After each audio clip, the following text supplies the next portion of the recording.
Hello everyone, कैसे हैं आप सभी। आई होप अच्छे होंगे। बहुत अच्छे से आप लोगों की तैयारी जो है वो चल रही होगी। इस वीडियो में मैं आप लोगों के साथ कुछ पॉइंट्स डिस्कस करने वाला हूं। कुल मिला के 5 मेन पॉइंट्स जो हैं वो हम डिस्कस करने वाले हैं, जिसमें सबसे पहला पॉइंट जो हमारा रहेगा वो रहेगा HSSC CET के अंदर जो मार्क्स हैं वो कितने नंबर का हमारा पेपर रहने वाला है।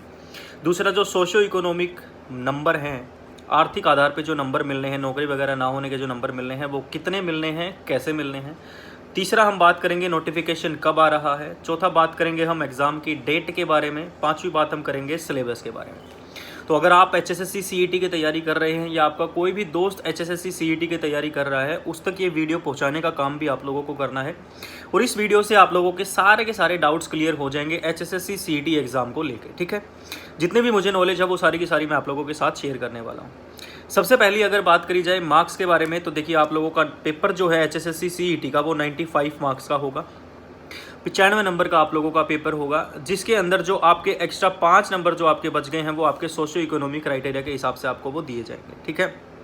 दूसरी बात, सोशो इकोनॉमिक क्राइटेरिया के जो आपके नंबर हैं वो किस आधार पर दिए जाएंगे, वो 2.5% आपको दिए जाएंगे।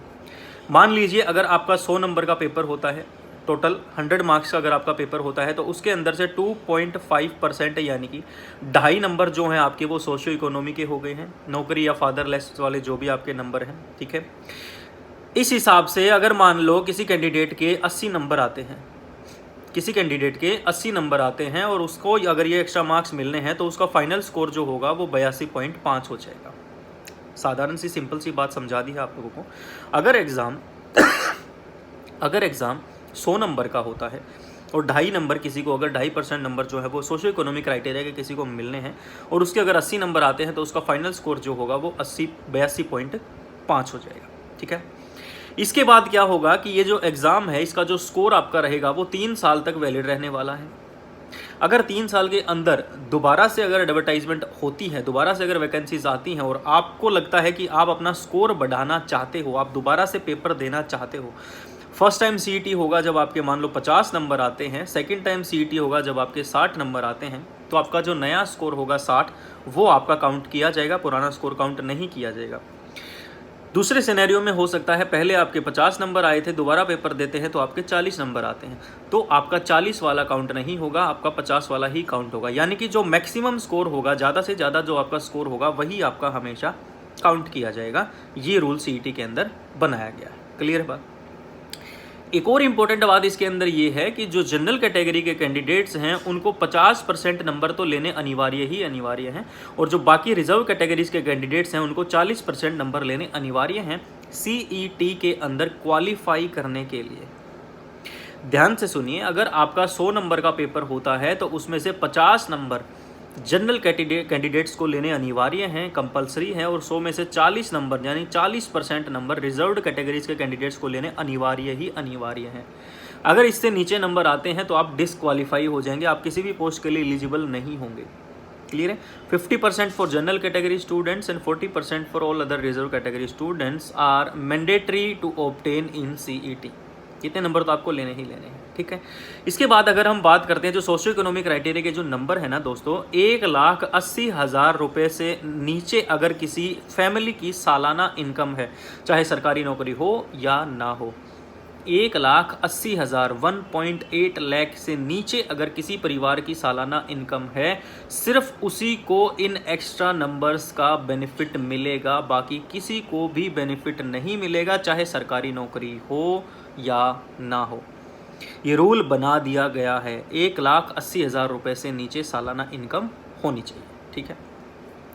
नोटिफिकेशन की बात करें तो मई महीने के अंदर आपको डिटेल्ड नोटिफिकेशन देखने को मिल जाएगा CET का, जिसके अंदर आपको बताया जाएगा हर एक चीज़ की। जो NTA एग्ज़ाम लेगा उसके अंदर भी सोशियो इकोनॉमिक के नंबर जुड़ेंगे, और फिर उसके बाद HSSC अगर कोई एग्ज़ाम लेता है उसके अंदर दोबारा से सोशियो इकोनॉमिक क्राइटेरिया के नंबर जुड़ेंगे, यानी कि आर्थिक आधार पर नंबर जो है वो 2 बार जुड़ने वाले हैं पूरी भर्ती प्रक्रिया के अंदर। ठीक है। मई महीने के अंदर आपका नोटिफिकेशन आ जाएगा, जिसमें डिटेल आपको सारी चीज़ें बताई गई होंगी। अगले पॉइंट की अगर हम बात करें तो एग्ज़ाम डेट हमारी आती है। एग्ज़ाम हमारा कब हो सकता है। एग्ज़ाम दोस्तों अगर हमारा जून में हो जाए, एग्ज़ाम अगर हमारा मान लो जुलाई में हो जाए, एग्ज़ाम अगर मान लो हमारा मई में हो जाए, एग्ज़ाम अगर मान लो हमारा सुबह उठते ही अगर हमारा एग्ज़ाम हो जाए, रात को सोने से पहले ये सुनिश्चित कर लें कि आपकी तैयारी 100% हो चुकी है। फिर चाहे आपसे वो एग्ज़ाम अगले दिन ले लिया जाए, चाहे वो आपसे एग्ज़ाम 2 महीने बाद ले लिया जाए। एग्ज़ाम डेट की परवाह वो लोग करते हैं जिन्होंने तैयारी नहीं की होती है, क्योंकि वो लोग सिर्फ ये वेट करते हैं कि कब एग्ज़ाम की डेट आएगी और फिर हम तैयारी करना शुरू करेंगे। और ना ही उन लोगों का कभी सिलेक्शन हो पाता है, ना ही उनका कभी एग्ज़ाम क्लियर हो पाता है।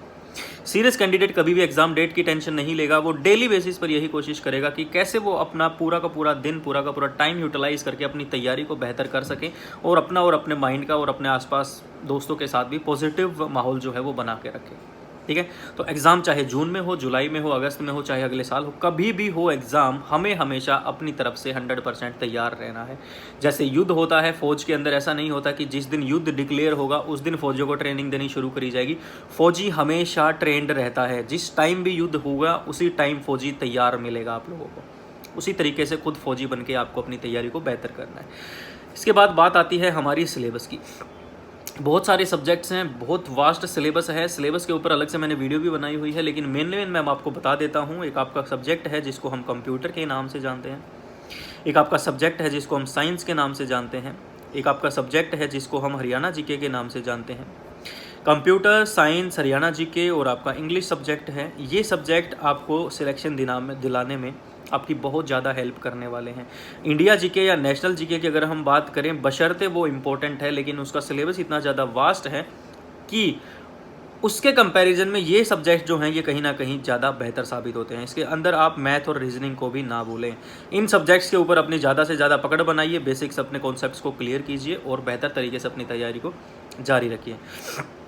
उम्मीद करता हूँ CET से जुड़ी हुई हर एक पॉइंट आप लोगों का आज क्लियर हो गया होगा। एग्ज़ाम NTA लेगी पहला, उसके बाद HSSC दूसरा एग्ज़ाम लेगी। सोशल इकोनॉमी मार्क्स से 1,80,000 से नीचे वाले को ही मिलेंगे। सालाना इनकम जिनकी फैमिली की 1,80,000 से नीचे सिर्फ उन्हीं को मिलेंगे, 2.5% मिलेंगे। ठीक है, और इसके बाद हम बात करें जो हमारा 95 नंबर का पेपर होगा। ठीक है, 50% जनरल कैटेगरी के लिए इंपॉर्टेंट है, मैंडेटरी हैं। 40% रिजर्व कैटेगरी को नंबर लेने ही लेने हैं। 3 साल के लिए CET आपका वैलिड रहेगा। उसके बाद अगर आप दोबारा स्कोर बढ़वाना चाहते हैं CET पेपर देके तो अपना स्कोर बढ़ा सकते हैं। बढ़ेगा तो बढ़ जाएगा, नहीं बढ़ेगा तो आपका उतना ही स्कोर हमेशा वैलिड रहने वाला है। क्लियर है बात? हर वो स्टूडेंट जो CET की तैयारी कर रहा है उस तक इस वीडियो को पहुंचा दें। आप लोगों को अगर ये पॉइंट पहले से पता थे तो बहुत अच्छी बात है, जिनको नहीं पता उन तक इस वीडियो को पहुंचा दीजिए। और अगर आपको भी नहीं ये पॉइंट सभी पता लगे हैं और अब सारी चीज़ें अगर आप लोगों की क्लियर हो गई हैं, फिर भी अगर कोई डाउट है तो कमेंट करके आप पूछ लेना, मैं कमेंट का आंसर ज़रूर दे दूँगा। ठीक है, तो ज़्यादा समय वेस्ट ना करते हुए ये सारी चीज़ें जो थी ये आज आप लोगों के साथ शेयर करनी थी। बहुत सारे मैसेजेस आ रहे थे स्टूडेंट्स के, कन्फ्यूज़न था बहुत सारा, आई होप दूर हो गया होगा। बेहतर तैयारी को कीजिए अपनी और लगन से अपनी तैयारी में जुटे रहिए। Thank you so much, bye bye, take care.